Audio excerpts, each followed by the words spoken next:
Tentu saja dalam 1 bulan ini kami juga berkomunikasi dengan partai pengusung, para saksi-saksi di daerah, apakah cerita-cerita itu begitu adanya. Dan ternyata relatif cerita itu punya kemiripan. Mulai dari proses, kalau boleh saya sebut seleksi calon capres-cawapres, sampai kemudian berproses pada putusan MK 90, dan pada saat itu awal cerita inilah yang kemudian rasa-rasanya proses pemilu menjadi pertanyaan banyak pihak. Dari pendaftaran di KPU, ada catatan-catatan yang kami rasa secara prosedur juga ada masalah. Kami bertemu dengan tokoh masyarakat, mereka menyampaikan suasana kebatinan, apakah ini yang namanya pemilu yang jujur dan adil. Para ilmuwan, akademisi, saya kira semuanya melihat, dimulai dari Jogja, kemudian menyebar ke seluruh Indonesia, juga kemudian diulangi lagi mereka bertemu untuk saling mengingatkan bahwa pemilu harus jurdil, harus luber, dan tentu saja kita berharap mimpi demokrasi yang kita inginkan pasca reformasi itu betul-betul bisa berjalan.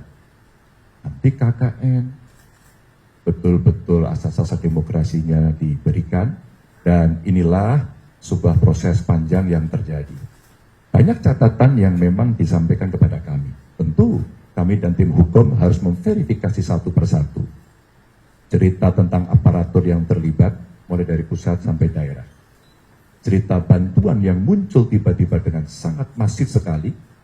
Bahkan ketika kemarin di DPR ada pertanyaan berapa sebenarnya jumlah bantuan sosial, siapa yang membagi, dan itu semuanya ternyata menjadi cerita di publik yang sampai kepada kami. Bahkan Bapak Ibu, teman-teman semuanya, dari apa yang ada riset yang mengatakan ada korelasinya antara bantuan itu dengan masyarakat akan memilih sesuai dengan yang ada dalam hatinya atau terpengaruh dengan bantuan itu. Di samping itu ada cerita manipolitik, ada cerita intimidasi.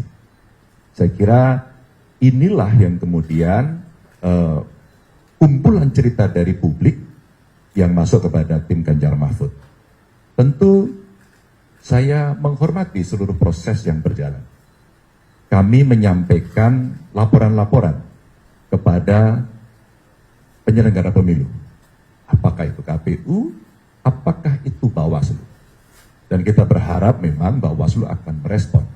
Sayang tidak semuanya terespon. Maka setelah pengumuman tadi malam, tim Ganjar Mahfud sudah bersepakat. Kalaulah semuanya ini harus diluruskan agar demokrasi bisa berjalan dengan baik, maka benteng terakhirnya adalah Mahkamah Konstitusi. Dan kami sudah menyiapkan tim dari tim hukum untuk kita segera mendaftarkan apakah besok atau Sabtu, untuk segera kita menyampaikan seluruh yang ada yang kami persiapkan untuk menjadi pertimbangan hakim konstitusi nantinya. Dan saya kira ini momentum yang sangat bagus kepada majelis hakim yang nanti ada di MK untuk menunjukkan kredibilitasnya.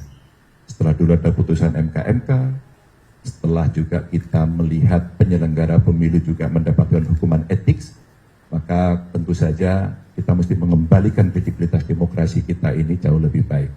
Dan untuk itu tim akan segera mendaftarkan itu, dan mudah-mudahan akan membuka tabir, dan tentu saja harapan kita MK lah nanti yang akan mengadili ini dengan baik dan bisa mengembalikan marwah demokrasi kita agar sesuai dengan harapan dan aturan.